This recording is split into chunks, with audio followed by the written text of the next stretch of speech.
nous vous informons que ce programme est déconseillé aux moins de 10 ans.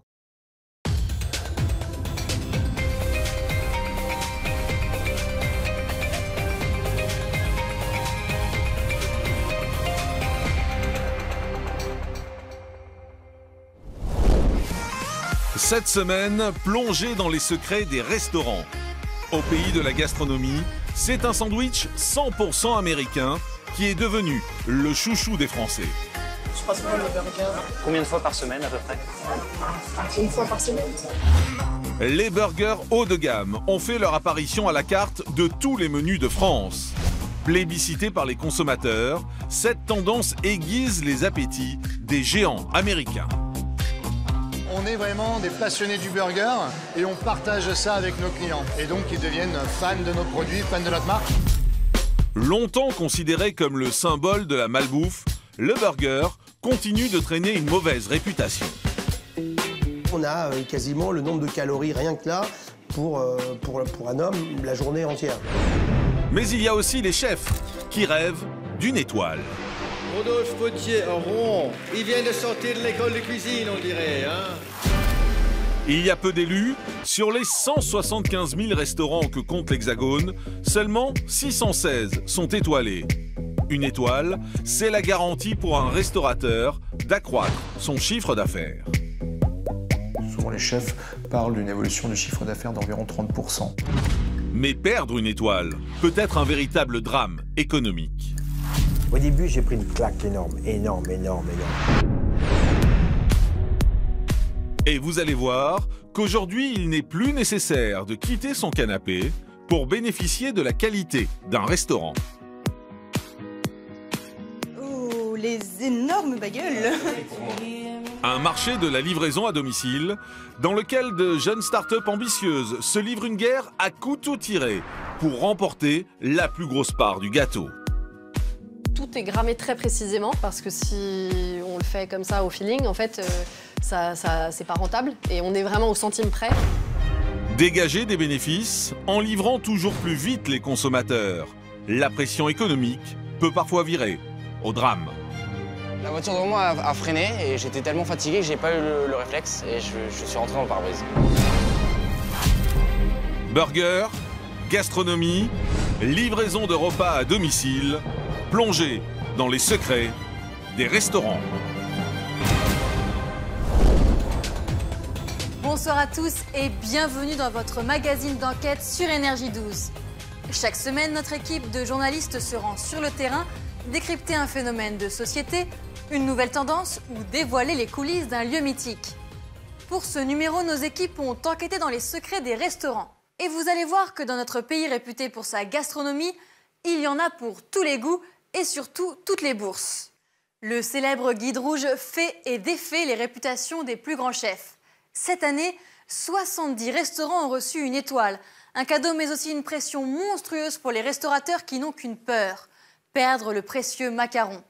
Nos caméras ont suivi ces chefs qui ne vivent que pour les étoiles, mais aussi ceux qui n'en peuvent plus et qui ont choisi de rendre leur tablier. Alors que représente une étoile pour un restaurant ? Dans les secrets des restaurants gastronomiques, la course aux étoiles, c'est une enquête de Marion Lecomte-Guérino.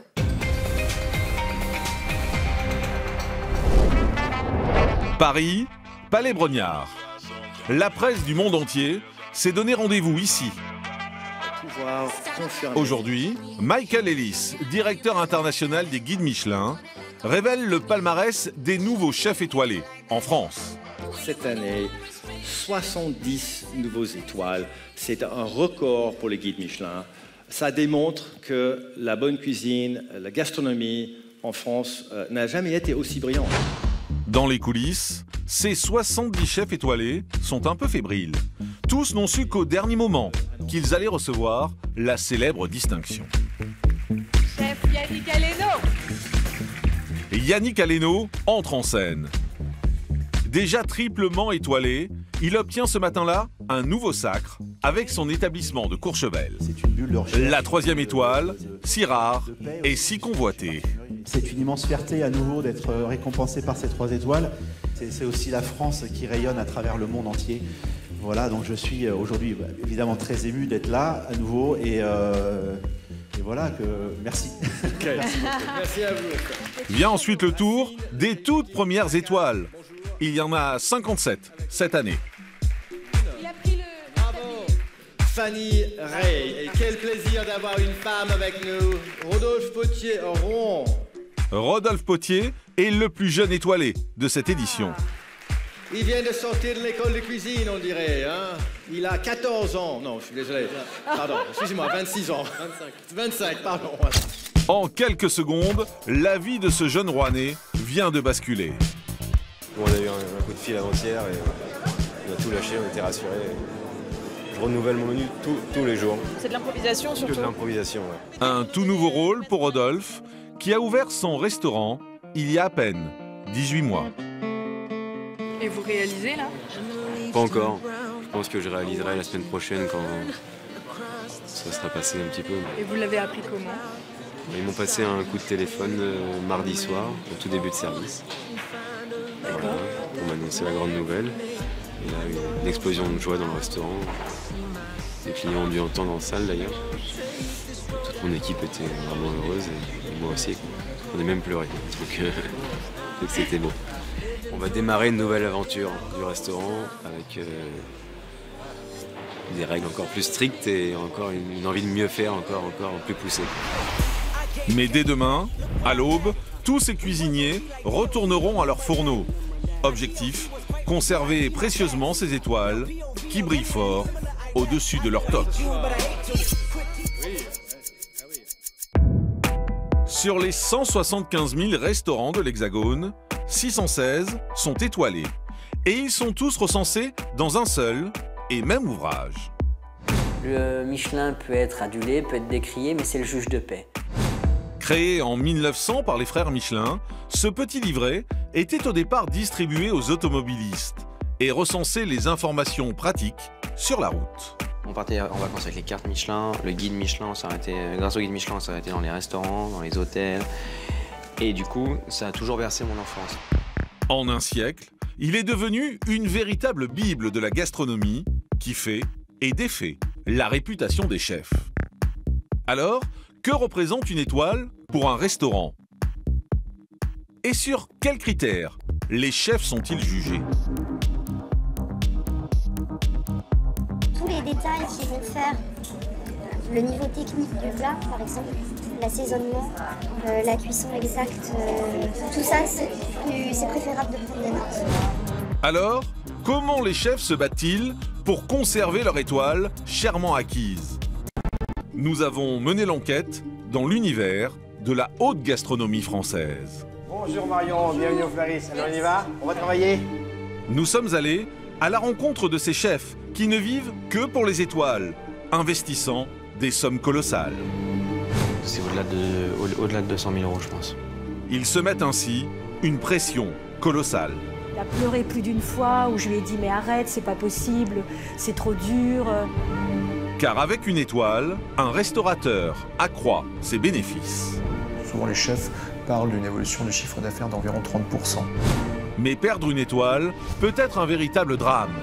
Alors certains chefs préfèrent y renoncer. Au début, j'ai pris une claque énorme. Enquête dans les secrets des restaurants étoilés.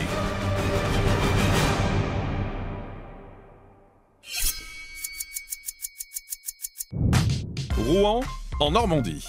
Nous retrouvons Rodolphe Potier, notre tout nouveau chef étoilé. Une trentaine comme ça. Ouais. Bonjour, enchanté.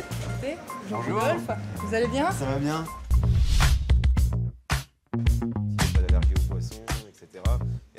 Il commence tous les matins son travail par une visite chez son poissonnier. Et ça, en termes de qualité, tout vivant. Cela fait 10 ans que Rodolphe voue sa vie à la cuisine. Et il ne travaille que des produits frais. Vous voulez encore une par personne, ça suffit. Une grosse noix comme ça, quand on a ça en bouche, c'est exceptionnel. Moi, j'ai mangé chez toi il y a de ça 1 an. Et c'est vrai que je me suis régalé. Je me suis dit, c'est quand même de la cuisine qui est haut de gamme. Et si ce nouvel étoilé a le triomphe modeste, pour Paul, son fournisseur et ami, travailler pour lui est une grande fierté. Donc oui, il m'impressionne par ce travail qu'il exerce au quotidien, Après, tout doit lui revenir, c'est-à-dire que c'est un bosseur. Il y a 8 heures, il est au restaurant, je sais que tu y es tard le soir aussi. Ouais. Et c'est un autre métier, mais c'est vrai que moi, sans des gens passionnés, des personnes comme ça qui m'accompagnent tout le temps, comme Paul, je pourrais faire un métier, quoi.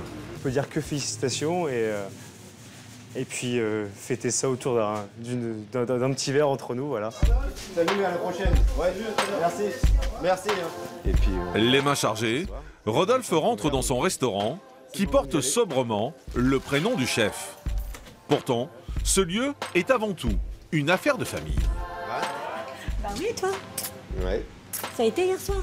Ouais, ça a été. Ça va bien? On a fini tard. À quelle heure? Ouais. À quelle heure? 1 heure. Ah oui, quand même.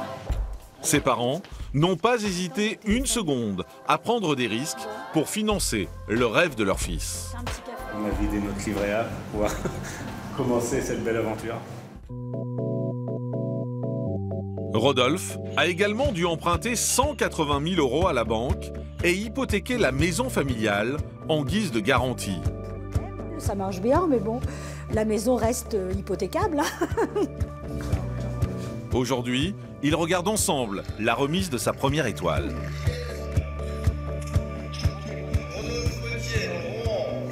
Petit homme. Ah oui, là, Mais là, j'étais pressé de lire le guide pour voir la Ah, dis donc, qu'est-ce que tu es beau. Regarde. C'est vrai que tu fais jeune par rapport aux autres. Pourtant, le chemin n'a pas été simple pour le jeune Rodolphe. Il a pleuré plus d'une fois où je lui ai dit mais arrête, c'est pas possible, c'est trop dur. Un peu plus tard, toutes les larmes étaient avalées et on repartait mieux que jamais. Enfin, non, je sentais une détermination profonde. Depuis qu'il est étoilé, le restaurant de Rodolphe a doublé ses réservations. Le lendemain de l'annonce officielle, je suis rentré ici et j'avais 96 messages sur le répondeur et quelque chose comme 200 appels manqués. Il m'a fallu 2 ou 3 jours pour vider le répondeur en fait, parce que le temps de prendre les messages, j'avais des appels en même temps. Le duo de frères travaille ensemble. Jordan, l'aîné, gère l'administratif. Rodolphe, lui, est derrière les fourneaux. L'étoile, c'est bien beau, mais pour ça, il faut travailler. J'ai du boulot. À ce soir. Oui, bon courage. Bon courage. Et vous me laissez tranquille, j'ai du boulot. Pourtant, dans les cuisines, ils ne sont que 2. Le chef est secondé par Brice, 19 ans. Malgré son étoile, Rodolphe a choisi de ne pas embaucher de personnel supplémentaire. C'est du boulot, il faut être vachement organisé. À 2, en fait, on ne peut pas se permettre d'avoir oublié un petit élément d'un plat. Pendant un service, ça foutrait la pagaille. Après, c'est une organisation à prendre. Bonsoir, bonsoir. Salut. Bonsoir. Ça a été? Ça vous a plu? On tenait déjà d'abord à vous féliciter pour l'étoile. Merci, merci. On avait retenu sans que vous ayez l'étoile. Ah ouais, bon, ça il n'y a rien qu'à changer. Les inspecteurs du Guide Rouge ont donc été conquis par la cuisine de l'un des plus jeunes chefs de France. Mais quels sont les critères de cette institution pour attribuer ces étoiles? Pour le savoir, nous avons rencontré un critique culinaire indépendant. Bonjour. Bonjour. En fait, le Michelin a mis en place un barème et a mis 5 critères de notation. La qualité des produits. Ensuite, il y a les cuissons, la personnalité du chef, la régularité et le rapport qualité-prix. Quels sont les investissements nécessaires pour obtenir des étoiles? Il faut d'abord des bons produits. Et les produits, ça coûte cher. Ces petits trésors valent parfois une fortune. Il faut avoir ensuite un bon outil, donc ça passe par des très belles cuisines. Et puis, le service n'apporte pas forcément des étoiles, mais il permet de peut-être pas en perdre. Parce qu'une fois qu'une assiette sort de la cuisine, elle est confiée au service, à un directeur de salle, à un maître d'hôtel, à un chef de rang. C'est important d'être bien entouré et on ne peut rien faire tout seul, c'est absolument impossible. Des produits de luxe, un personnel hautement qualifié. Voici donc les éléments clés qui permettraient d'obtenir une étoile. Mais alors, comment se passe vraiment une inspection?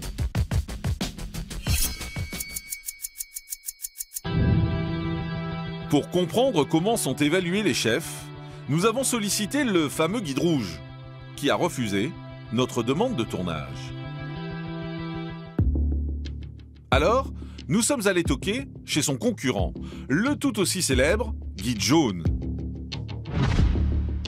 Quelques jours plus tard, nous rencontrons Juliette, inspectrice depuis 15 ans. Vous ne verrez pas son visage. Ici, la politique reste la discrétion. Mais elle a accepté de nous amener dans une de ses missions. Bien évidemment, nous filmons en caméra discrète. Qu'est-ce que vous regardez en premier lieu quand vous arrivez dans un restaurant? Et l'accueil surtout, parce que c'est la première impression qu'on a en passant la porte. Est-ce que la réservation est bien notée? Vous la faites en votre nom? Non, je change régulièrement. J'ai tout un tas de pseudonymes. Des clients mystères qui doivent coûte que coûte conserver leur anonymat. C'est la garantie d'un service sans traitement de faveur. Pour le plat principal, vous avez de la volaille qui est rôtie avec encornet et grimoire.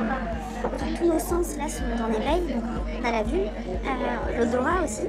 On a quand même des couleurs qui nous attirent. C'est assez poétique comme assiette. L'assiette représente 60% de la note finale. Mais avant la dégustation, elle doit prendre une photo. C'est particulièrement important. Évidemment, je me souviendrai que ce plat est un plat léger, de saison. Mais après, tous les détails qui vont faire le niveau technique du plat, par exemple, l'assaisonnement, la cuisson exacte, tout ça, c'est préférable de prendre des notes.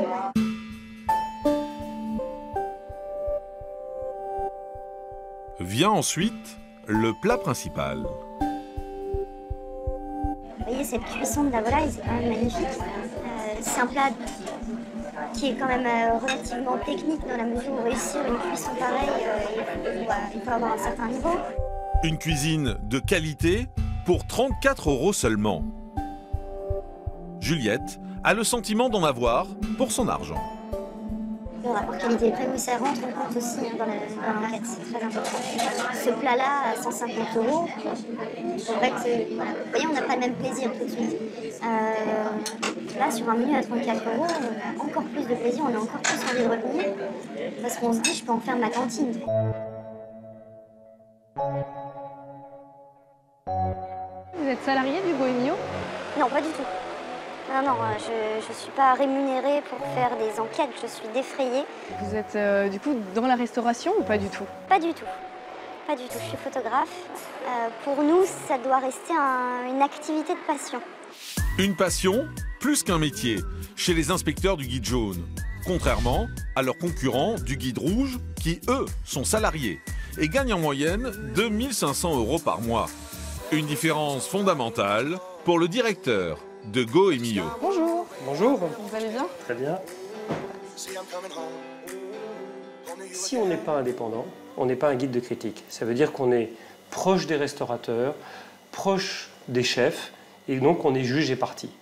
D'accord, donc le fait qu'au guide Michelin, ce soit des inspecteurs salariés, finalement, ça biaise un peu leur travail, selon vous? C'est vous qui le dites. Je ne prononcerai pas sur mes confrères, hein, qui font par ailleurs un très bon travail, mais c'est clair qu'on a une méthode différente. Les méthodes diffèrent, mais le but reste le même. Noter les établissements. Un restaurant est visité plusieurs fois avant de recevoir la distinction suprême.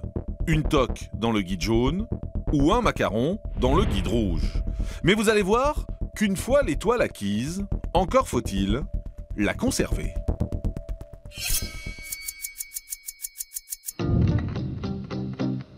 Nous sommes dans l'un des plus vieux restaurants de la capitale.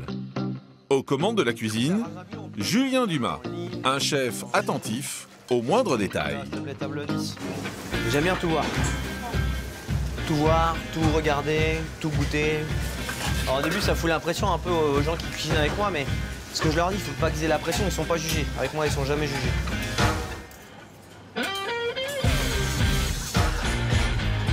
Étoilé depuis 1 an, l'homme fait tout pour conserver son prestigieux titre. À commencer par d'importants investissements, notamment dans les assiettes. cette assiette-là, elle est plus dans l'esprit d'un plat en bouillon, un peu comme un bouillon soit chinois, soit japonais. Et ça, c'est l'assiette du chou-fleur et du merlan aussi. C'est les 2 plats qui me suivent depuis que je suis arrivé. C'est celle qui les met le plus en valeur, je trouve. Ça, après, c'est une assiette qu'on prend pour toutes les viandes. Ça, c'est une assiette d'entrée ou alors de viande dégustation. Alors, c'est l'assiette de présentation. Celle-là, elle nous servait aussi pour faire un foie gras betterave avant. Là, elle ne nous sert plus à rien. Pour ces 300 assiettes, il a fallu débourser plus de 15 000 €. Mais ce n'est pas tout. Direction, la salle. En investissement pur, on a fait tous les couverts en argent qui sont un peu dans l'esprit des boiseries de la maison. Vous les avez fait sur mesure? Les motifs, oui.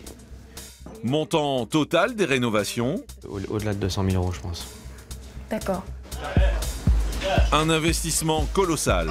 Pourtant, Julien n'a pas dépensé 1 centime de sa poche. Ce restaurant ne lui appartient pas. Le propriétaire est l'un des principaux producteurs de champagne au monde. Et il a fallu que le jeune chef fasse ses preuves face au groupe financier. Vous devez leur rendre des comptes sur quoi?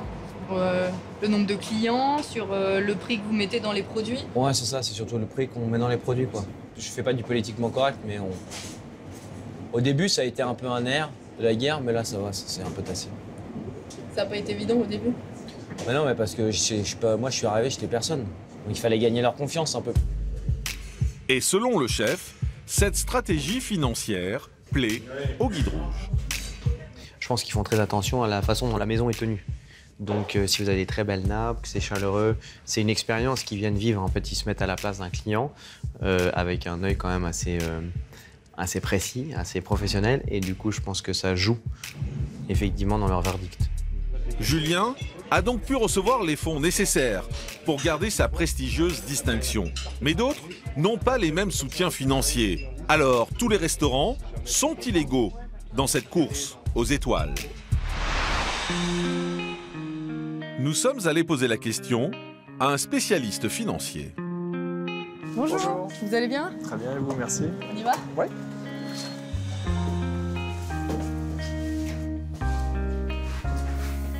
C'est plus facile, et on le voit, d'obtenir les étoiles dans des établissements qui sont des établissements luxueux, qui sont possédés par des groupes financiers ou des grands groupes qui ont la capacité de supporter ces investissements, éventuellement aussi de supporter les pertes temporaires, parce que les pertes temporaires vont être compensées par les gains des autres entreprises du groupe. Eh bien, on a tendance à réserver les étoiles à ces établissements qui sont luxueux et puis à moins récompenser, toutes choses égales par ailleurs, les restaurants qui sont, on va dire, plus familiaux, de plus faible taille et qui sont pourtant, pour certains, très méritants.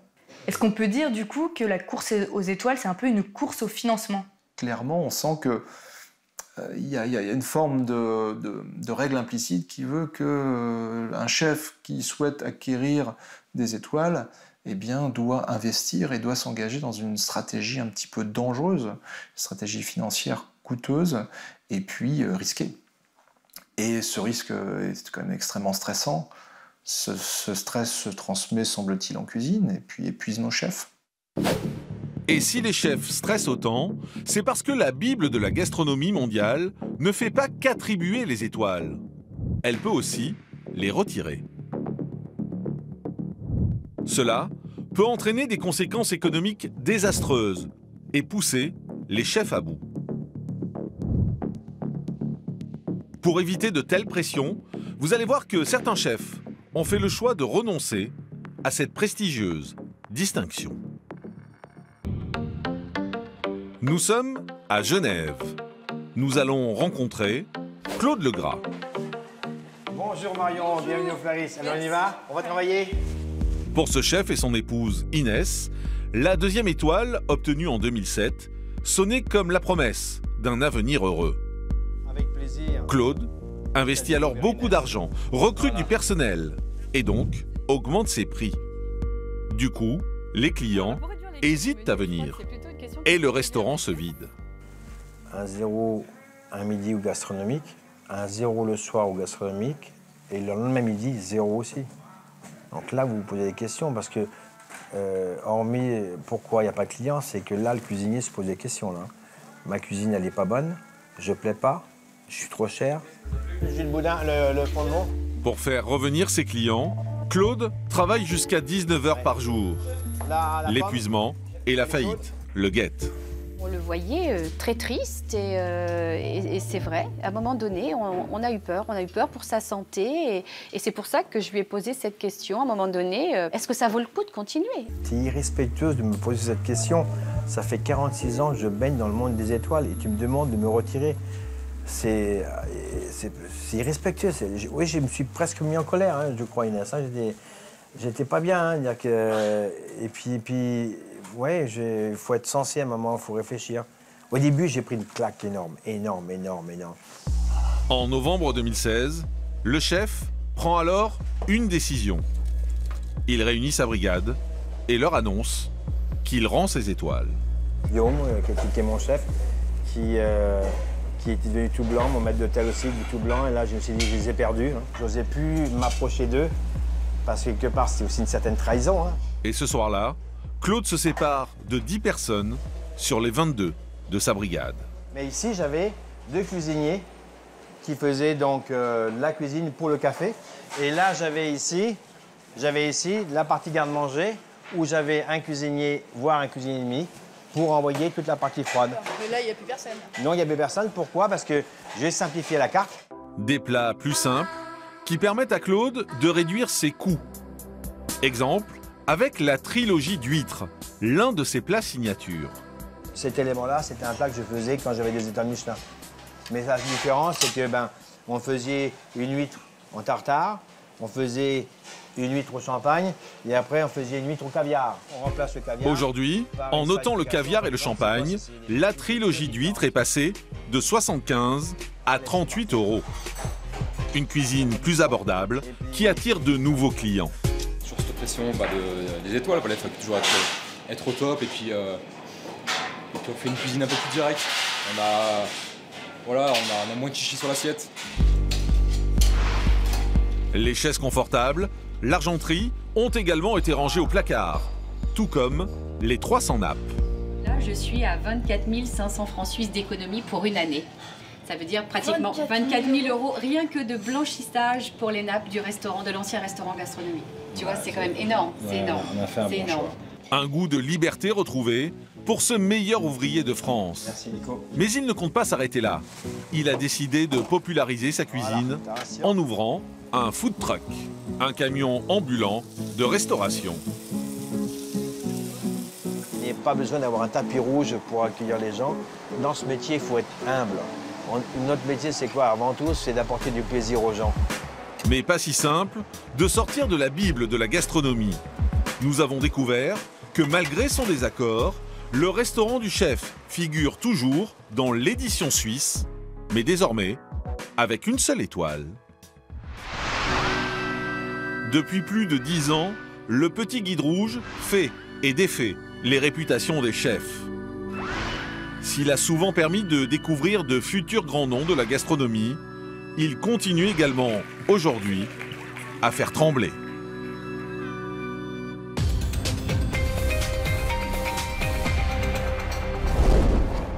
Peut-être que ce soir, comme moi, vous n'avez pas envie de cuisiner ni d'aller au restaurant. La solution, se faire livrer. Un Français sur 2 a déjà utilisé une application pour recevoir des repas à la maison ou au bureau. 3 clics et 30 minutes plus tard, vos plats préférés sont là. La restauration vit une révolution numérique. Cela s'appelle la food tech, un marché en pleine ébullition. Alors quels sont les acteurs de ce secteur qui aiguisent les appétits? Les clients bénéficient-ils toujours de la même qualité à la livraison? Petits plats et gros business, dans les secrets de la livraison à domicile, c'est une enquête de Laetitia Fourperrier.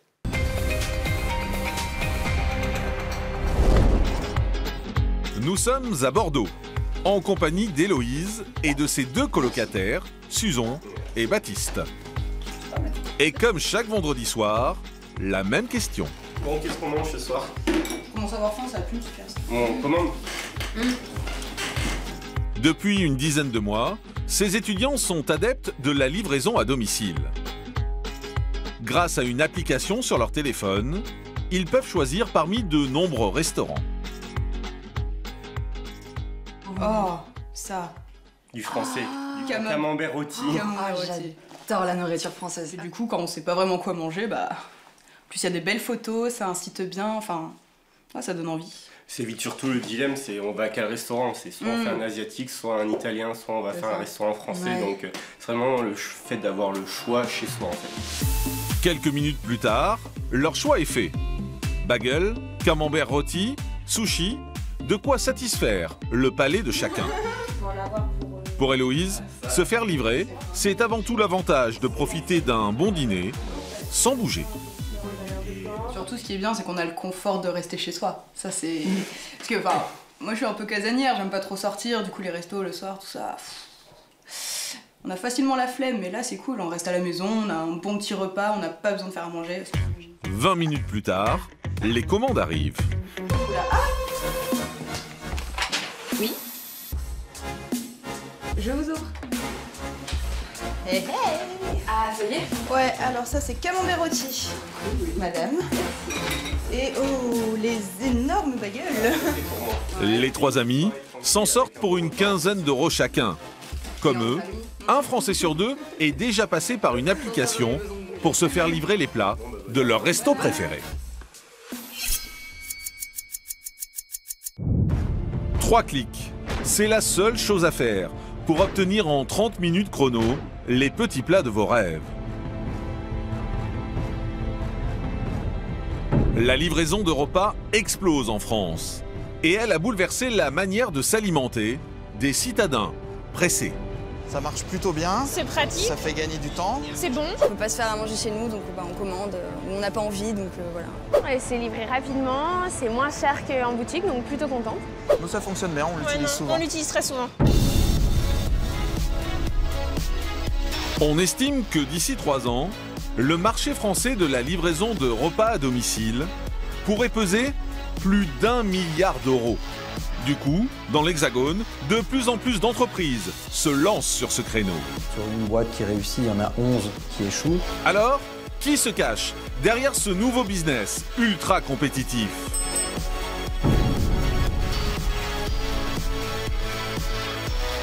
Comment les restaurateurs vivent-ils cette révolution numérique? Serait-ce pour eux le moyen de s'en sortir? Ou au contraire, cela va-t-il les mettre en difficulté? C'est innovant, c'est dans l'air du temps. Et les clients dans tout ça, profitent-ils vraiment de la qualité d'un restaurant lorsqu'ils commandent sur Internet? Ah non, c'est pas possible. J'arrive vraiment pas à le manger. Nous sommes partis à la rencontre de ceux qui sont prêts à tout pour devenir les leaders de ce marché. L'idée, c'est de s'assurer que les gens puissent commander tous les jours. Nous avons également donné la parole aux travailleurs qui ont été écrasés par ce système, prêts à tout pour satisfaire les clients dans les plus brefs délais. La voiture devant moi a freiné et j'étais tellement fatigué que j'ai pas eu le réflexe et je suis rentré dans le pare-brise. Les responsables, c'est vous et c'est moi. Enquête dans les secrets du business très convoité de la livraison à domicile.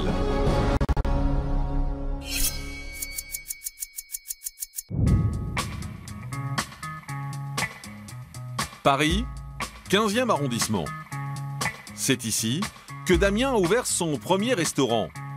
Il est à peine 19h et le chef vient déjà d'envoyer sa 3e commande. Allô les gars, j'ai un menu, d'accord? J'ai un œuf parfait, j'ai une cocotte de cabillaud et un coulant au chocolat, d'accord? Allez, merci. Une commande assez classique, pourtant le chef ne verra pas ses clients. Ils ont commandé à distance, via leur téléphone. Service, s'il vous plaît, là. Et si les commandes se multiplient pour le restaurant de Damien, c'est qu'il est recensé par 3 sites de livraison différents. Ici, on a 3 plateformes et on a une imprimante. D'accord? L'imprimante, elle est reliée aux 3 plateformes. On en a 2 actives aujourd'hui. Et en fait, il y a un petit... chaque plateforme a sa petite sonnette. Quand ça sonne, on ne fait qu'accepter la commande. Un système qui fonctionne grâce à la géolocalisation. Du coup, le chef reçoit les commandes de clients qui se trouvent dans un rayon de 5 km maximum. côte de veau à point, s'il vous plaît, et un menu végétarien. D'accord? Un petit curry. On y va? Plus de plats à envoyer, sans embaucher davantage de main-d'œuvre, le restaurateur a dû s'adapter. Au début, je vous dis pas que le premier mois, ça n'a pas été compliqué. Tous mes gars, ils ont dit ouais, ça va nous faire du boulot en plus. Mais aujourd'hui, 1 an après, ça paraît absolument évident pour tout le monde.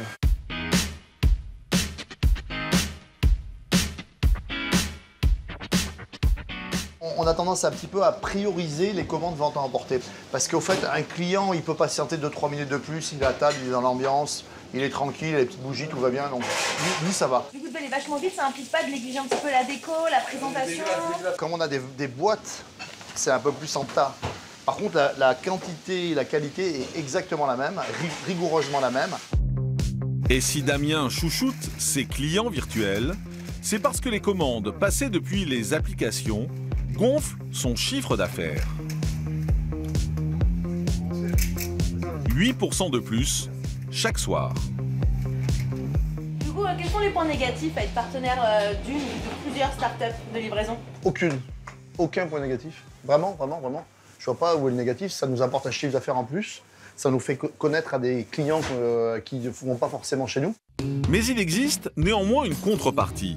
Les restaurateurs, comme Damien, doivent reverser à l'application 30% du prix de chaque commande. Alors pour cette addition de 24 €, 7,20 € iront directement dans les poches du propriétaire de l'application. Mais cette commission élevée convient-elle à tous les restaurateurs? Bonsoir. Quel numéro? Si la plupart des restaurants jouent le jeu en proposant une qualité et des portions identiques, sur place et à la livraison, certains ne respecteraient pas le deal passé avec les applications. Lors de notre enquête, nous avons découvert sur les forums qu'un seul et même établissement pouvait parfois avoir des avis très contradictoires, qu'on y mange sur place ou qu'on commande. Exemple, ce petit restaurant mexicain dans lequel nous nous sommes rendus. Sur place, c'est par une assiette de nachos que nous commençons notre repas. Petit panier de chips avec, pour pouvoir piocher. Bon point, le fromage est fondant. Puis pour le plat, nous commandons des tacos. L'assiette est copieuse et délicieuse. Le petit bout de coriandre fraîche là, c'est trop bon. Nous finissons par un dessert plutôt appétissant. Au total, 35 €. Un rapport qualité-prix correct. Le lendemain, via une application, nous commandons exactement le même menu au même endroit. Et là, mauvaise surprise. 1, 2, 3, 4, 5. J'arrive pas à attraper le fromage. Il est tout dur. C'est pas possible, c'est immangeable. Voilà. En fait, c'est tout accroché.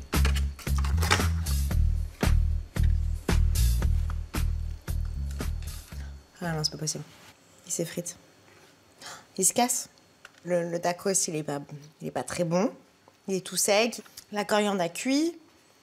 La viande, elle est sèche. Et côté dessert, ce n'est pas mieux. Le gâteau a visiblement mal tenu la livraison.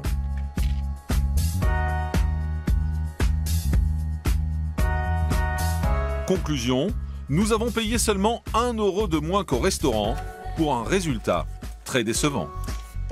J'en ai eu pour 34 €.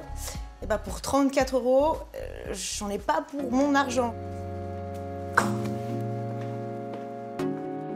Alors, certains restaurants profiteraient-ils du mur virtuel qui les sépare des clients pour les duper? Rogneraient-ils sur la qualité pour compenser les 30% de commission prélevés par les applications? Pour répondre à nos questions, nous rencontrons Denis Jacquet, expert en révolution numérique. Bonjour les visiteurs. Bonjour, bienvenue chez nous. Merci. Installez-vous. Le restaurant qui doit livrer bien évidemment aux heures de pointe, là où tout le monde est à plein dans le restaurant et en plus à plein avec les coursiers, peuvent être amenés à faire moins bien, plus vite, un peu bâclé, un peu moins bien chauffé, un peu moins bien pesé. Donc j'en ai mis un peu moins Bon, voilà. Et puis vous avez toujours effectivement ces 2 ou 3% qui trichotent un peu ou qui trichent carrément. Mais quand ça arrive 1 fois, 2 fois, 10 fois, là aussi Internet corrige très vite. Et si les gens se plaignent tous du même restaurant, en général, il disparaît des radars assez rapidement. En fait, certains restaurateurs auraient encore du mal à se familiariser avec ces commandes numériques. Car il faut être capable de répondre immédiatement à la demande de ces clients virtuels de plus en plus exigeants. Aujourd'hui, avec un smartphone, on a pris l'habitude de penser que tout est instantané. Tout est tout de suite, c'est immédiat. Je cherche, je trouve. Je veux, j'obtiens. Avant, on était capable de faire, dans un bon restaurant, la queue pendant 1 heure. Non, là, c'est dans 10 minutes. Là, je le veux tout de suite, j'ai faim. Il faut que ça soit chaud et que ça arrive chez moi. Donc, c'est une dictature de nous, les consommateurs.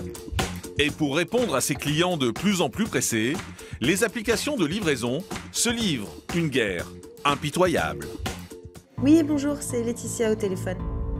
Nous avons contacté les 4 géants du marché de la livraison pour leur proposer de répondre à nos questions. C'est assez compliqué de mettre ça en place, mais là, c'est vraiment, ça ne dépend plus de moi, c'est voilà, à la direction et c'est vraiment total. Ne souhaite pas être filmé, c'est tout. Vraiment, il n'y a pas d'autre explication, il n'y a rien à cacher, mais voilà. Et vous allez voir que dans ce secteur très convoité de la restauration livrée à domicile, les scandales ne sont jamais bien loin. « 26 juillet 2016. Un scandale explose dans le monde de la livraison à domicile.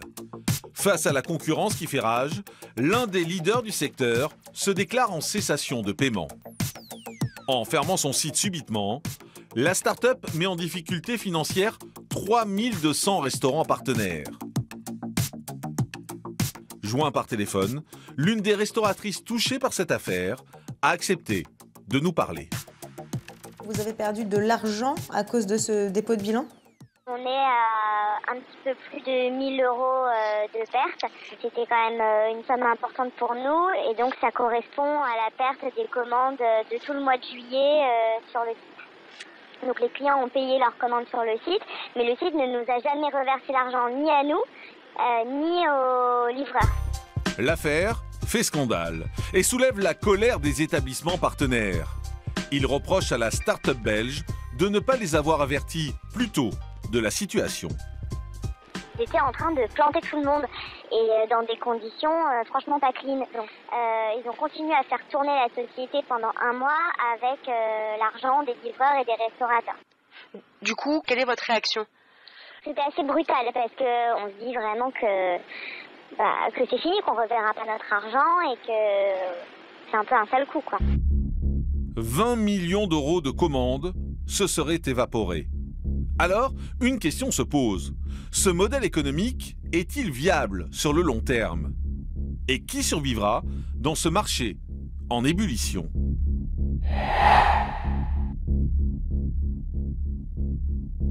Nous retournons voir Denis Jacquet, notre expert en révolution numérique.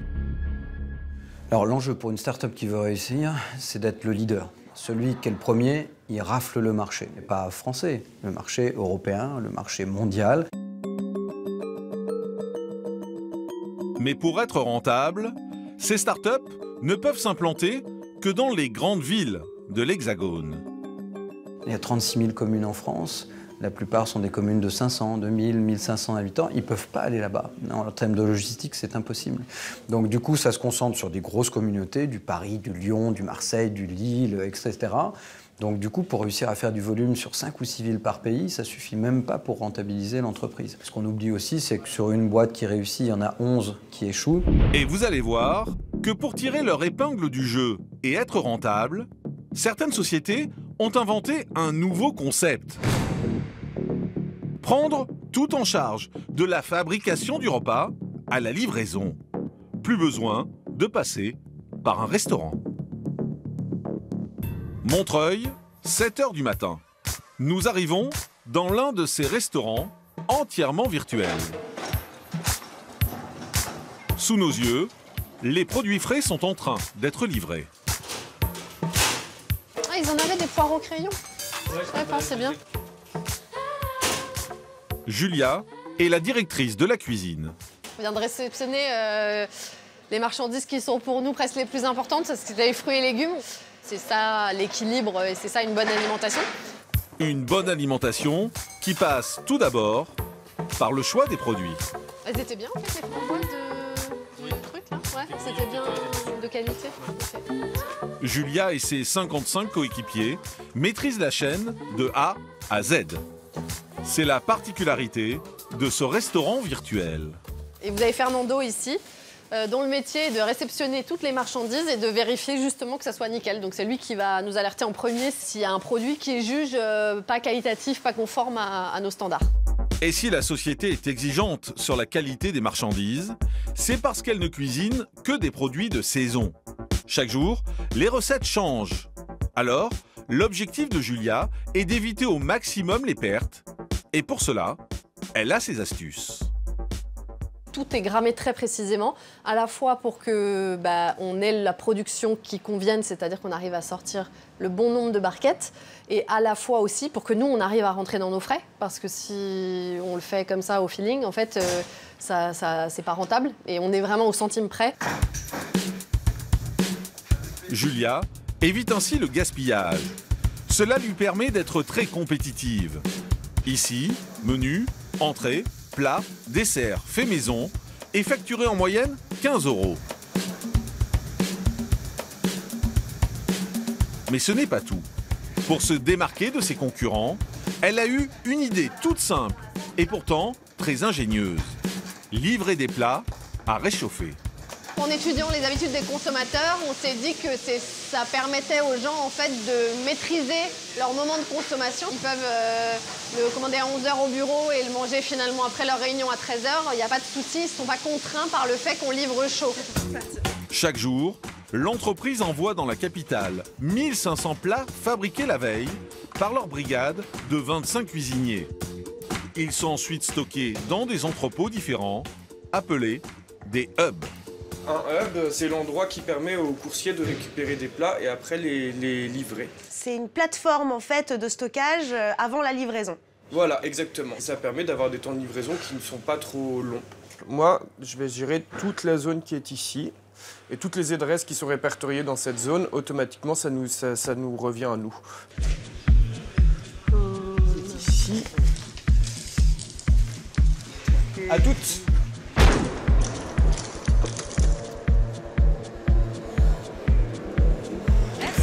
Merci beaucoup. Voici Claire. Elle commande sur cette application 2 fois par semaine. Et là, le plat qui arrive comme ça.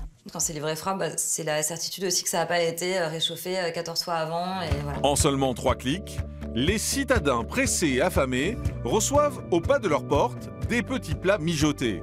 La clé du succès serait donc la qualité et la rapidité. Et vous allez voir que les coursiers sont le maillon indispensable à cette logistique.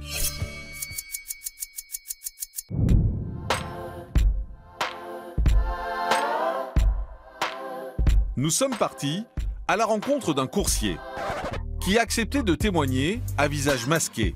Il raconte ses cadences infernales. C'est place de la République, à Paris, que nous le retrouvons.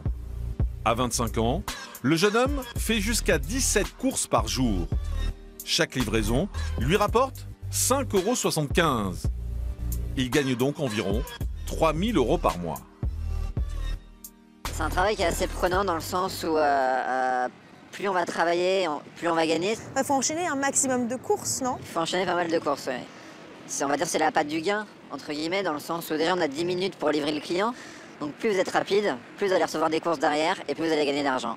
C'est un stress permanent dans le sens où on n'est jamais à l'abri d'avoir un accident. C'est toutes les 2 secondes, il peut y avoir quelqu'un qui surgit de n'importe où. Donc ça, c'est vrai que c'est un très très gros risque. En effet, dans les grandes villes, les accidents sont fréquents. Résultat, nombreux sont ceux qui ont vu la mort de près. C'est le cas de Barthélémy, ce jeune étudiant de 21 ans. C'est à Bordeaux, sur les lieux de son accident, que le jeune homme nous a donné rendez-vous. Exactement, c'est exactement juste là. J'étais assez fatigué et à ce moment-là, la voiture devant moi a freiné et j'étais tellement fatigué que j'ai pas eu le réflexe et je suis rentré dans le pare-brise. Vous êtes rentré dans la voiture à travers le Non, mais je me suis presque désencastré quand je suis sorti. J'avais la tête, enfin j'ai presque la trace de mon corps sur la voiture. Couvert de sang, son premier réflexe est de contacter la plateforme de la société de livraison pour les prévenir. Bah alors déjà, première chose, il me demande comment je vais, qu'est-ce qui s'est passé, mais en 2-3 questions. Et après vient directement la question comment va ta commande, est-ce qu'elle peut être encore livrée? Et donc là, je suis ahuri de cette question. Pour reconstruire le visage de Barthélemy, les médecins lui posent 80 points de suture. Après 4 heures d'intervention, il apprend qu'il aura des séquelles, à vie. Ça a dû être difficile comme moment, non? Oh, c'était pas le plus difficile, c'est plus après qui est difficile quand on s'en rend compte.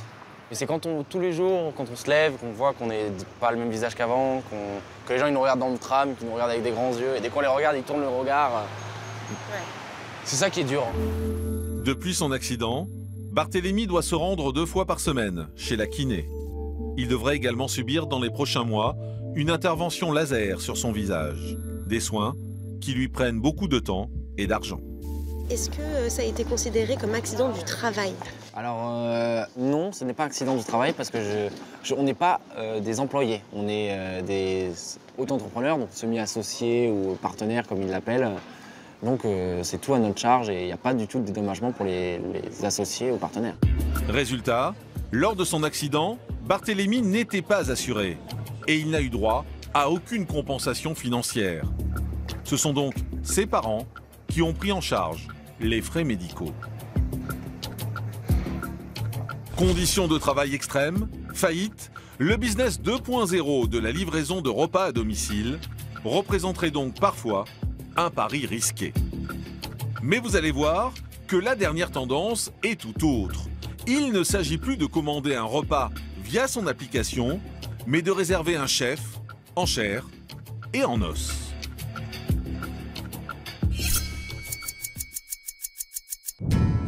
Paris, 18e arrondissement.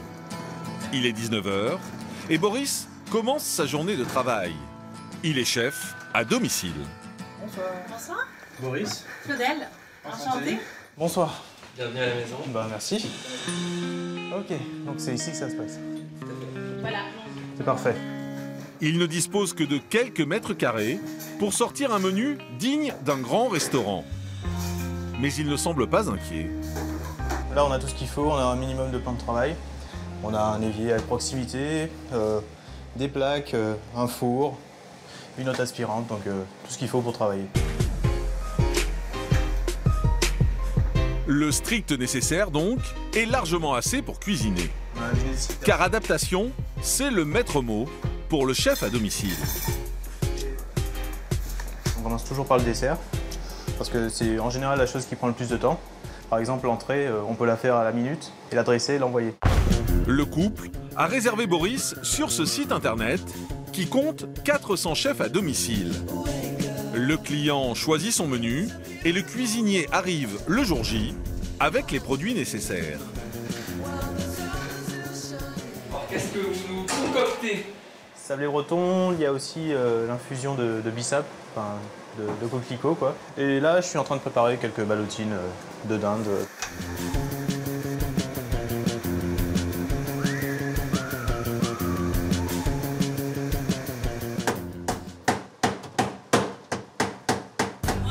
Il est 20h30, le dîner va être servi.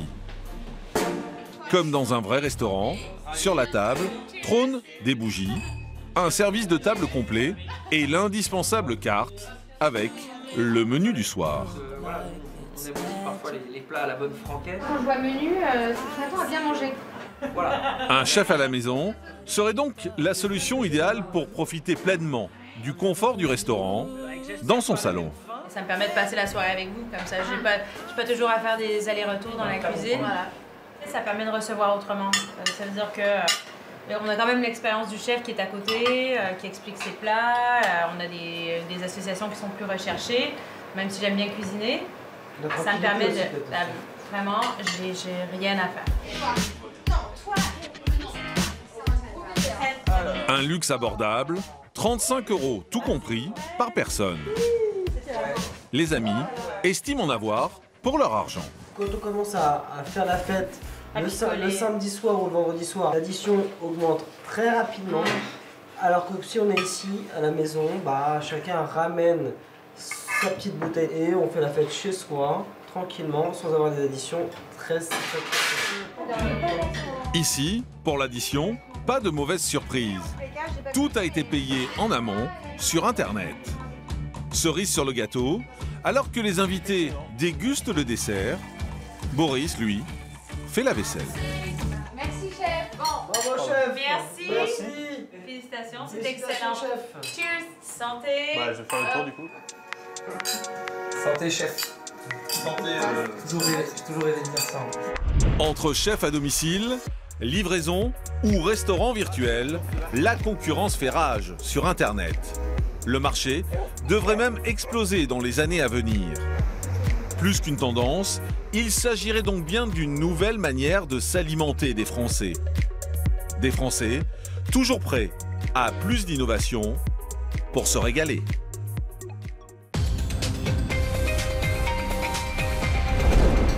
Plus d'1 milliard. C'est le nombre de burgers vendus en France l'an dernier. Nous sommes les deuxièmes plus gros consommateurs en Europe. Face aux géants américains, vous allez voir que des restaurateurs français ont senti l'opportunité et jouent la carte du haut de gamme. Malgré tout, ce sandwich emblématique des États-Unis traîne une mauvaise réputation. Alors est-il bon ou mauvais pour la santé? Comment en quelques années a-t-il détrôné le mythique jambon beurre? Dans les secrets du burger, c'est une enquête signée Alexandre Zuren. Paris, capitale de la gastronomie. Dans ce prestigieux établissement, Marc a ses habitudes. Bonsoir. Il déjeune ici 2 fois par semaine. Et s'il revient aussi souvent au bar de cet hôtel, c'est pour un seul et unique plat. Alors, je vais vous prendre votre hamburger. Le burger? Ouais. Quelle cuisson, monsieur? Bleu. Ça marche, chef. Un couvert au bar, un hamburger bleu, salade verte, s'il vous plaît. Oui. Ce sandwich américain va être cuit, préparé et assemblé par le chef étoilé en personne, Julien Roucheteau. Donc là, la cuisson, elle est bleue, hein, donc ça va très vite. Hop. Gentiment le laisser au chaud.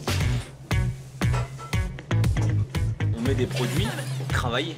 C'est pas juste un assemblage. Déjà d'une, la viande. La viande, c'est une viande de charolais hachée au couteau. On a de la poitrine fumée, tranchée, fraîche, des tomates confites. Tout ce travail, cette recherche, le produit, les assaisonnements et tout ça, bah, ça demande quand même un savoir-faire. Allez, service s'il vous plaît. Un savoir-faire qui a fait de ce plat un véritable succès. Et à chaque fois, il s'assure personnellement que le burger est à la hauteur de l'attente gustative de ses clients. Bonsoir. Bonsoir. Alors, tout se passe bien? Formidable. Ouais, formidable, formidable. C'est incroyable. Déjà la viande, moi je l'aime bleue. Et donc pour réussir à faire une viande bleue dans un burger mais qui reste chaude, ça c'est difficile. Donc quand vous avez des très très bons cuisiniers, ils sont capables de faire ça. Mais cet art culinaire a un prix, 24 €. Une somme tout à fait justifiée pour Marc. C'est une somme, hein, c'est sûr, mais pour manger un hamburger de cette qualité-là, dans cet endroit-là, c'est pas très cher. Longtemps considéré comme le symbole de la malbouffe, depuis quelques années, le burger monte en gamme, jusqu'à devenir le sandwich préféré des Français. En France, un sandwich vendu sur 2 est un hamburger. On en consomme un toutes les 38 secondes. Nous sommes aujourd'hui les 2e plus gros consommateurs de hamburgers en Europe, après les Anglais. Je pense que le burger, les Big Mac. Combien de fois par semaine à peu près? Une fois par semaine. Popularisé en 1979 grâce à McDonald's, en 40 ans, il est devenu incontournable. Et les enseignes de fast-food se sont multipliées. Burger King, Quick et le petit dernier arrivé sur le marché, Five Guys. Merci beaucoup. Mais aujourd'hui, le burger veut redorer son image et ne plus être le symbole de la junk food. Et cette révolution, c'est par l'assiette qu'elle passe. C'est un peu plus en haut de gamme que ce qu'on voit dans les fast-food ou quoi. Alors, comment en quelques années, ce simple sandwich américain s'est-il imposé comme le plat phare de nos brasseries? Qu'est-ce qui le rend si attrayant auprès des consommateurs? Et cuisiné par de grands chefs, devient-il bon pour notre santé? On a quasiment le nombre de calories rien que là pour un homme la journée entière. Pour une femme, même trop. Nous avons tenté de percer les secrets de la Burger Mania. Bonjour Grégory. Bonjour Alexandre. Vous faites un petit café? Volontiers. Nous avons poussé la porte des bistrots de quartier qui ont tout misé sur ce plat et ont décidé d'en faire un produit noble. Pourquoi pas amener dans un empilement en fait, de matières comme ça, un peu de la gastronomie française et un peu de notre terroir. Nous sommes partis à la rencontre des géants américains qui, face à cette nouvelle concurrence, ont décidé de passer à l'offensive. Nous pensons que nous avons un bel avenir sur le marché français, oui. Enquête dans les secrets de la nouvelle star des restaurants français, le burger. Paris, sur la plus belle avenue du monde, une nouvelle enseigne de fast-food est bien décidée à faire de l'ombre aux trois géants qui se partageaient jusque-là le marché en France. En ouvrant son plus grand restaurant du monde sur les Champs-Élysées, elle a un seul objectif, conquérir la clientèle française. Et le mot d'ordre est donné dès le matin. Du sourire, du service en fait personnalisé avec chaque client. On sort des frites parfaites, des burgers parfaits. Donc je compte sur vous, éclatez-vous, amusez-vous aujourd'hui, c'est votre jour. Merci beaucoup. Venue des États-Unis, cette enseigne bénéficie d'une solide réputation depuis que l'ancien président américain Barack Obama en a fait son restaurant préféré.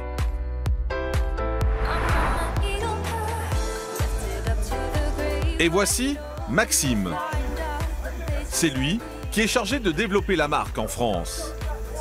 Et son discours est bien rodé. On est vraiment des passionnés du burger et on partage ça avec nos clients. Et donc ils deviennent fans de nos produits, fans de notre marque, comme on l'est nous-mêmes d'ailleurs. Nous avons voulu comprendre comment l'enseigne s'y prend pour tenter de transformer les consommateurs français en véritables fans. Bonjour. Bonjour. Maxime. Enchanté, Alexandre. Pour cela, nous commençons par passer commande. Je vais vous prendre un Little Hamburger avec du piment jalapeno et de la salade.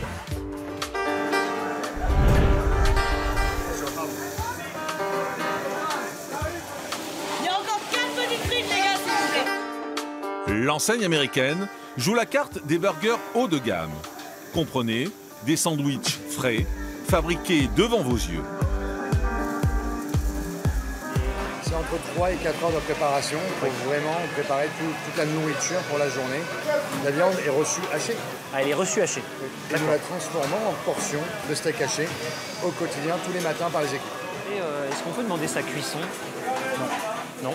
Les viandes sont cuites à point. Pour quelle raison? C'est fait comme ça, c'est notre standard. Si le client ne peut pas choisir la cuisson de sa viande, c'est lui en revanche qui décide quels ingrédients composeront son burger. Du sur-mesure qui a un prix 13,70 € pour un burger, un soda et des frites. 104, c'est nous. Merci beaucoup, monsieur. C'est 4 € plus cher qu'un menu standard dans un autre fast-food. Mais cela n'empêche pas l'enseigne de vendre, rien que dans ce restaurant, jusqu'à 5000 burgers par jour. Alors, le prix est-il un gage de qualité pour le consommateur? Les ingrédients frais qu'on peut rajouter, personnaliser son sandwich, c'est pas mal. C'est bien. Le cornichon a l'air assez tentant et le champignon aussi. En tout cas, il a l'air bien grillé. C'est plutôt positif. La qualité de la salade, c'est pas... Je pense que là, on peut revoir un peu quelque chose. Le groupe vise l'ouverture de 40 restaurants en France dans les 3 prochaines années. De quoi faire trembler ses concurrents, car la guerre des burgers est bien lancée en France. Alors, pour comprendre l'engouement des Français pour ce sandwich, nous sommes allés rencontrer Grégory Messer. Bonjour Grégory. Bonjour Alexandre. Tu fais un petit café? Volontiers. En fait, je pense que le burger il a toujours été là. Moi, je me souviens, pendant mon enfance, j'étais fan du burger. Donc déjà, pour ma génération, c'est quelque chose qui était déjà présent. C'est quelque chose qu'on aimait déjà. Et au fur et à mesure, on a cherché à vraiment faire évoluer ce burger pour plaire à ma même génération, mais qui avait grandi. Est-ce qu'aujourd'hui, c'est une affaire lucrative que de monter une cantine burger? C'est un produit qui a une bonne stratégie commerciale. Il y a un bon rapport prix-quantité. Moi, en tant que jeune entrepreneur, j'aime ce produit, je sais le faire. Si mon chef il se plante, je peux me mettre en cuisine. En termes de marketing, j'ai pas besoin d'un consultant. Donc je suis tout à fait capable de lancer mon restaurant et lancer mon burger tout seul. Et vous allez voir que si le burger est devenu incontournable sur la carte des restaurants, il y a une bonne raison. Son coût de fabrication.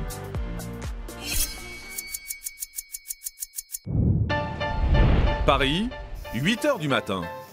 Dans ce restaurant parisien, c'est l'effervescence. Ouais, très bien. Ouais, où tu veux. Cet établissement, ouvert depuis 1 an et demi, est ce que l'on appelle une cantine à burger. Ici, on ne sert que ça. Voilà, donc là on a notre boulanger qui ont travaillé toute la nuit et qui nous livre justement nos buns qui sont livrés tous les matins. Donc voilà, là ils sont là. Les patrons, Édouard et Charles, sont 2 anciens étudiants en commerce. S'inspirant de certaines enseignes américaines, ils ont décidé de proposer une offre qualitative et surtout abordable.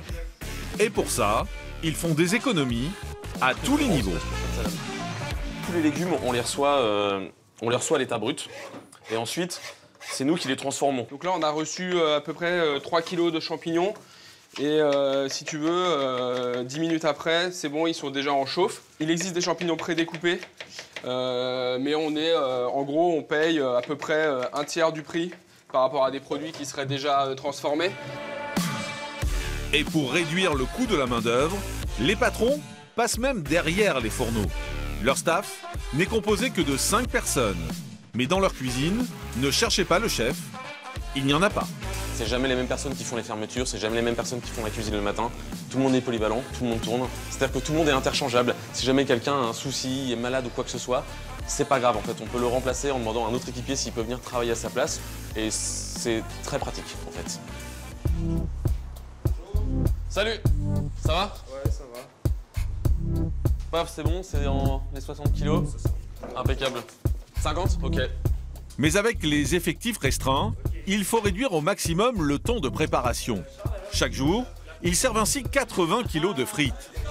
Pourtant, chez eux, personne n'est de corvée de patates. Tiens, c'est good. Bon, merci, bonne journée, salut.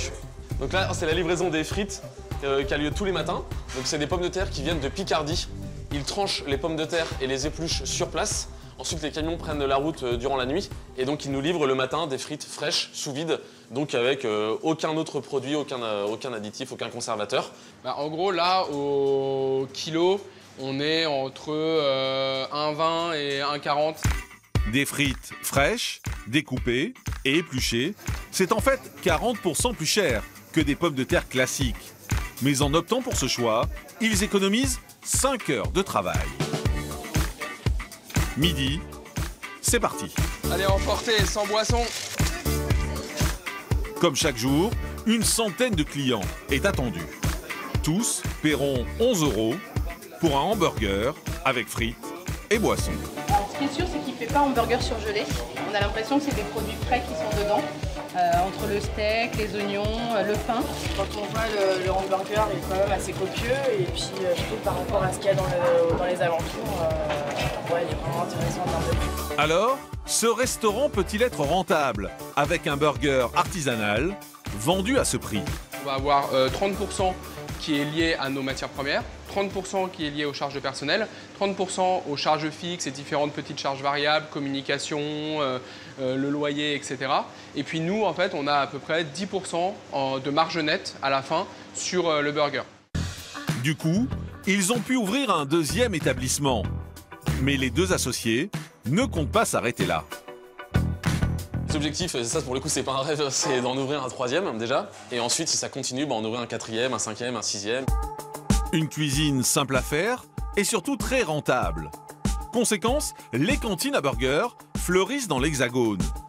Il y en aurait plus d'une vingtaine dans la capitale. Alors, vous allez voir que face à ses concurrents, le leader historique des fast-foods en France a décidé, lui aussi, de riposter.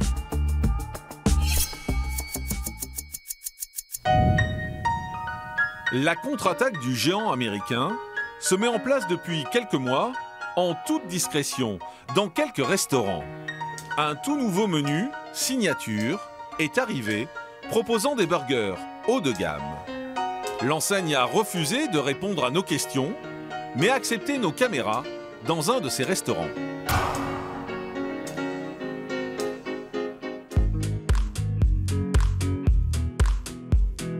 Nous sommes sur les Champs-Élysées. Ici, tout a été modernisé. Des écrans tactiles remplacent les employés. On soigne l'image de ces nouveaux restos avec une commande préparée à la minute. Bonjour. Bonjour. Merci beaucoup, à bientôt. Comme dans une brasserie, on nous apporte notre plat à table, avec des couverts. Changement donc de stratégie pour le géant qui avait conquis l'Hexagone en clamant qu'on pouvait manger avec ses doigts. Alors, est-ce que ce nouveau menu gourmet, vendu 14 €, plaît au palais exigeant des Français? C'est un menu qui est assez cher. Déjà parce que vous avez une part de steak plus importante. Et puis la présentation avec les frites, une quantité qui est quand même plus grande qu'habituellement. Bah, franchement, je pense que c'est un bon rapport qualité-prix. Ouais, c'est meilleur quoi que les autres menus. Vous voulez que je vous dise la vérité? Tout est cher, hein. Mais de temps en temps, il faut se faire plaisir. C'est tout. Et si ce menu signature parvient à conquérir le public français, il trouvera définitivement sa place sur la carte du géant américain.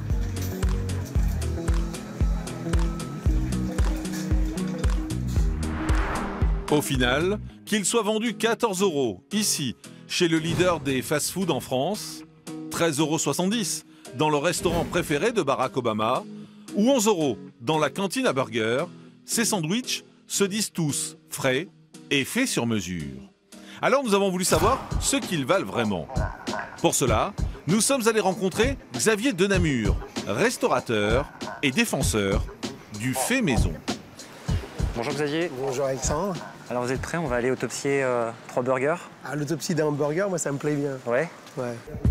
Pour nous, il a accepté de goûter à l'aveugle les 3 sandwichs. Et il commence par les 2 burgers des fast-foods américains. C'est plutôt très sec, c'est un problème.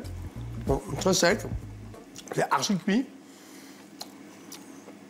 On a une espèce d'odeur classique, un peu de, surtout du gras, mais en fait, même s'il y a du gras, c'est sec. Donc voilà, donc je vais goûter le deuxième. Hein, je fais le goût. Alors là c'est un peu mieux. Donc c'est toujours trop cuit, la viande est toujours archi cuite. Et si la viande est archi cuite, pour les 2 premiers burgers, il y a une raison. Dans ces viandes hachées qui arrivent de plusieurs bœufs, avec les risques, parce que souvent on prend dans le collier, avec les risques, et d'ailleurs des viscères qui passent par l'animal, donc on a le problème de la transmission d'une bactérie qui s'appelle Escherichia coli, qui peut te donner donc des diarrhées très dangereuses, qui peuvent te faire quasiment mourir. Et donc à partir de là, on carbonise la viande. Pour les 2 premiers burgers, Le steak a été cuit à 69 degrés. C'est la règle pour tous les fast-foods, car à cette température, aucun germe, aucune bactérie ne survit. Notre expert goûte maintenant le dernier burger. Là, on a une bonne odeur du fromage. Là, on arrive... Ce dernier hamburger, artisanal, ravit notre expert. Mais surprise, c'est le moins cher des trois. Ça, c'est combien, ça? Ça, c'est 11. Avec les frites? Oui. Ah, c'est un très bon rapport qualité-prix. Ça, c'est 12. Et ça, c'est 13,90. Oh. Notre expert n'a pas aimé les deux burgers des fast-foods. C'est très cher. Bon, c'est de l'assemblage industriel. De manière générale, est-ce que c'est une nourriture équilibrée? Est-ce que c'est une nourriture calorique? Oui, on a quasiment le nombre de calories, rien que là, pour un homme, la journée entière. Pour une femme, même trop. Le burger est autant aimé que décrié. Chaque Français en consomme en moyenne 18 par an. Aujourd'hui, 75% des restaurants de l'Hexagone le proposent à leur carte. Et vous allez voir qu'ils s'invitent même à la table des grands chefs.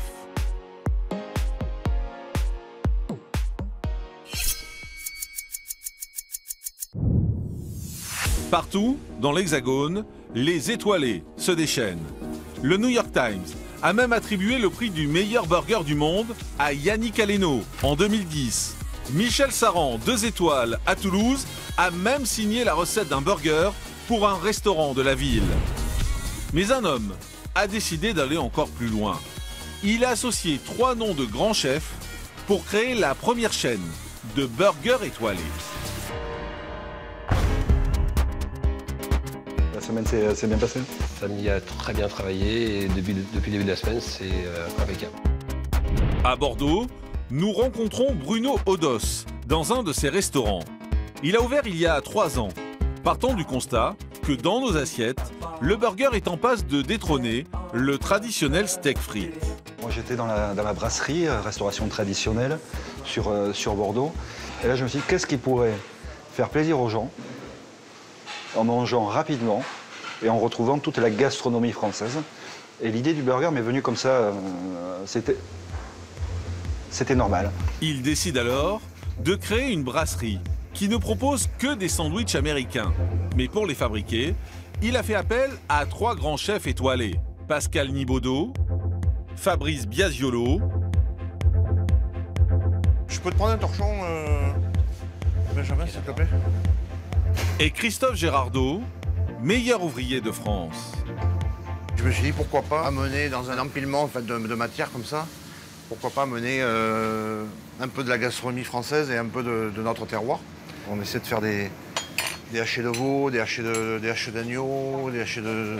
tout un tas de viandes que l'on ne trouve pas spécialement sous cette forme-là. Une chose très importante que j'ai oubliée, c'est la sauce aussi, la sauce au cèpe, le cèpe de Bordeaux, qui est un incontournable un peu de la région. Servi, s'il vous plaît, un Made in Sud-Ouest. En salle, on est loin du cliché de la junk food. Vendu entre 10 et 18 €, le petit pain rond est dégusté à table avec de vrais couverts. C'est sûr que c'est autre chose, c'est un peu plus en haut de gamme que ce qu'on voit dans les fast-food ou quoi. Avec bientôt 12 restaurants et un chiffre d'affaires proche de 1,5 million d'euros, Bruno Odos voit grand pour les 3 prochaines années. On sera à peu près 90-100 points de vente et on attaque le marché international cette année sur les États-Unis. Du fast-food à la table étoilée, en une décennie, le burger est passé du symbole de la malbouffe à un plat gastronomique. Récemment, à Las Vegas, le menu burger le plus cher du monde a même vu le jour. 4 700 € pour déguster un petit pain brioché aux truffes garni de foie gras. Décidément, la déferlante des burgers ne fait que commencer.